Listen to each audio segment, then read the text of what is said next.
ಶಿವರಾತ್ರಿ ಅಮಾವಾಸ್ಯೆ ಶುಕ್ರವಾರ. ಅಮಾವಾಸ್ಯೆ ಶುರುವಾಗಿರೋದು ಗುರುವಾರ. ಶುಕ್ರವಾರ ಬೆಳಿಗ್ಗೆ 7:15 ಅಮಾವಾಸ್ಯೆ ಪೂಜೆ ಮಾಡ್ಕೊಳ್ಳೋದಕ್ಕೆ ಅವಕಾಶ ಇರುತ್ತೆ. ಅದಕ್ಕೋಸ್ಕರ ನಾನು ಗುರುವಾರ ಆಗದೆ ಇರೋ ಕಾರಣ ಶುಕ್ರವಾರ ಪೂಜೆನ ಮಾಡ್ಕೊಳ್ಳೋದಕ್ಕೆ ಎಲ್ಲಾ ರೀತಿ ಸಿದ್ಧತೆ ಮಾಡ್ಕೊಳ್ತಾ ಇದ್ದೀನಿ. ಇದು ತುಂಬಾ ಶಕ್ತಿಶಾಲಿ ಅಮಾವಾಸ್ಯೆ. ಶುಕ್ರವಾರ ನಾನು ಪೂಜೆ ಮಾಡ್ಕೊಳ್ತಿರೋದ್ರಿಂದ ಲಕ್ಷ್ಮಿ ಪೂಜೆಯನ್ನು ಸಹ ಮಾಡ್ಕೊಳ್ತಾ ಇದ್ದೀನಿ. ಇನ್ನು ಅಮಾವಾಸ್ಯೆ ದಿನ ಕಳಸನ ಎತ್ತಬಾರದು ಅಂತ ಹೇಳ್ತಾರೆ.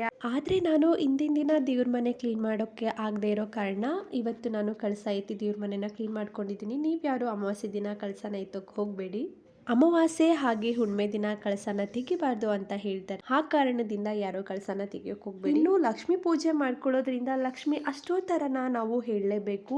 ಹೇಳೋಕ್ಕಾಗ್ಲಿಲ್ಲ ಅಂದ್ರೂ ಸಹ ಕೇಳಲಾದ್ರೂ ಪೂಜೆ ಮಾಡಲೇಬೇಕಾಗುತ್ತೆ. ನಾನು ಅಷ್ಟೋತ್ತರ ಬುಕ್ನ ತೆಗೆದಿಟ್ಕೊಂಡು ಇರೋದ್ರಿಂದ ಪೂಜೆ ಮಾಡಿ ಆದ್ಮೇಲೆ ನಾನು ಅಷ್ಟೋತ್ತರನ ಹೇಳಿ ನನ್ನ ಪೂಜೆನ ಕಂಪ್ಲೀಟ್ ಮಾಡ್ತೀನಿ. ವಿಡಿಯೋ ಇಷ್ಟ ಆದ್ರೆ ಲೈಕ್ ಮಾಡಿ, ಶೇರ್ ಮಾಡಿ, ಕಮೆಂಟ್ ಮಾಡಿ. Next video